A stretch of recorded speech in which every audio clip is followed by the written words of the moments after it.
This video is the recorded version of my statement of purpose. So on the first part, I'm going to introduce myself and mostly my research, and on the second part, I'm going to present to you the desired outcomes of my research and what I'm choosing to conduct it in the National Taiwan University. So I think there are three main experiences that have shaped me as a student and as a person during my undergraduate studies. The first one were the theory courses I took. I had a really strong theoretical foundation. I took around 7 and 8 courses on comparative literature and mostly contemporary theory of literature.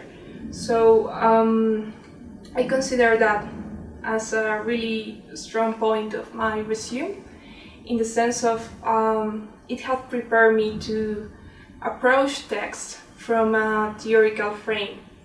I think there are two main theoretical focuses in my undergraduate program. One is comparative literature and the other one is critical theory. The second experience that have shaped me is an exchange program I did in Italy a couple of years ago. Besides what I learned about Italian language or Italian culture, I think it changed the way I thought about literature because professors read the text differently than how my professors did here. So that made me see that comparative literature is not only about comparing different texts or trying to draw relations between them, but it's also about understanding how different people with different backgrounds read text that can be the same but have different readings depending on the individual that's reading them. So that's something that has shaped me a lot and has made me desire to study abroad. The third experience, I think, is the work experience I have the opportunity to have. The first one was actually a volunteer experience with kids that didn't have parents. The other two were in a primary school and the other one is in a private school. What the three experiences taught me about literature and about reading and writing is that it can transform lives. And the main thing I think you have to have when you're conducting a research is a strong motivation, because long-term research can be really tiring and really difficult. But I'm sure that literature can transform lives. I'm sure that I'm strongly motivated to become a professor and to become a professor and to help my students see how writing and reading can change the way they see the world. And well, those are my experiences, and those experiences are what I think what have made me what I'm now.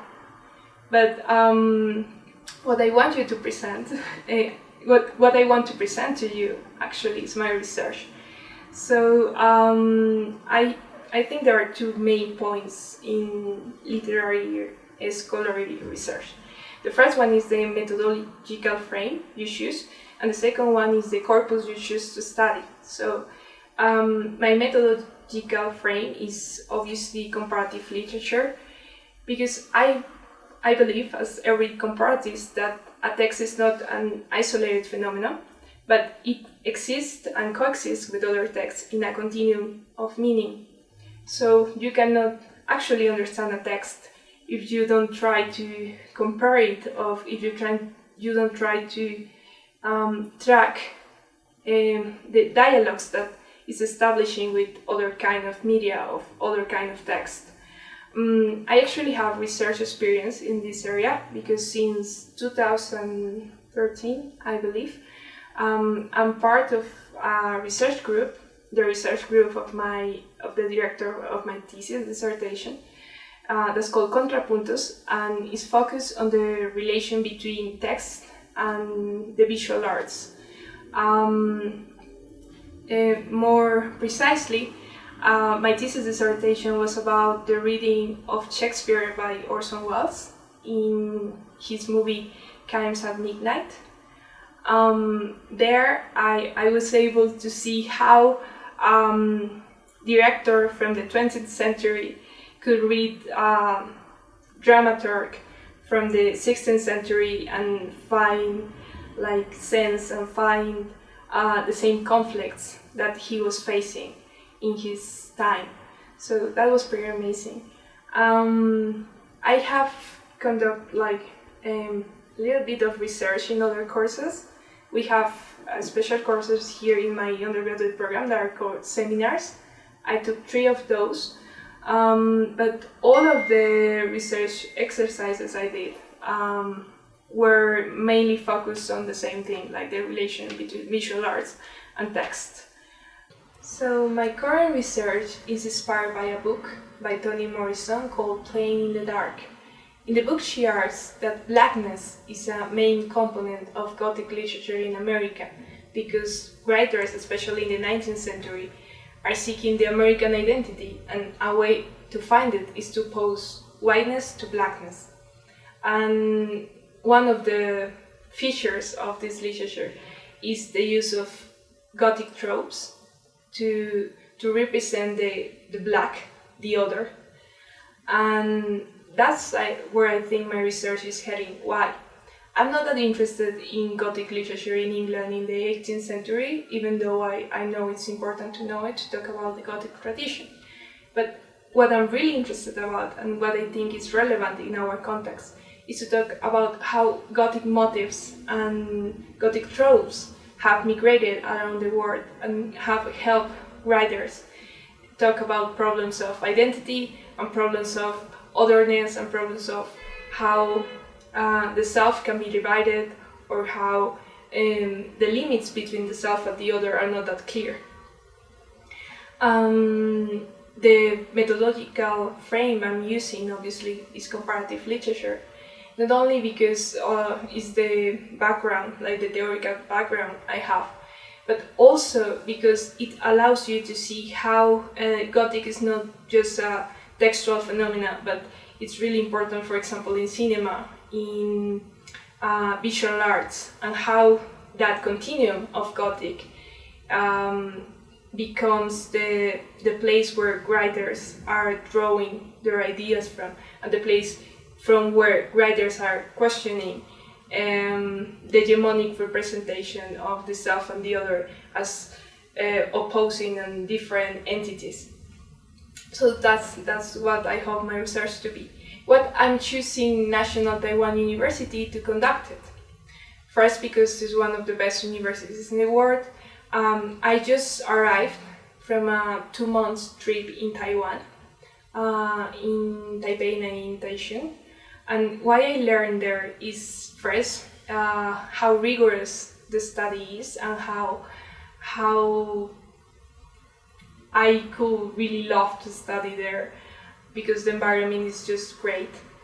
Also, I became familiar with some of the bibliography of the teachers, and I think the research they're conducting could be really similar to what I want to do. So that's a really great point of why I'm applying to Taiwan and no other country. And lastly, I think, and that's at the core of why I want to be a comparatist too, it will allow me to came in contact, to have contact with a really different cultural tradition and intellectual tradition. I really love languages. I have studied English and Italian, but I have also taken courses in French and German and Arabic and Chinese. But from all those languages, I think the most interesting experience with languages have been with Mandarin, because it's so different from Spanish and from English, from what I'm used to. And the possibility to see how is scholarly discussions held and how are you reading texts over there. I think that can make my experience, not only as a student but also as myself, as a person, more rich, and it can open up really things that I don't see in the text. and that you probably do. So that's my statement of purpose. That's the reason why I want to study there, and why I think I could be like a good candidate for this program. Thank you very much, and I hope to see you soon.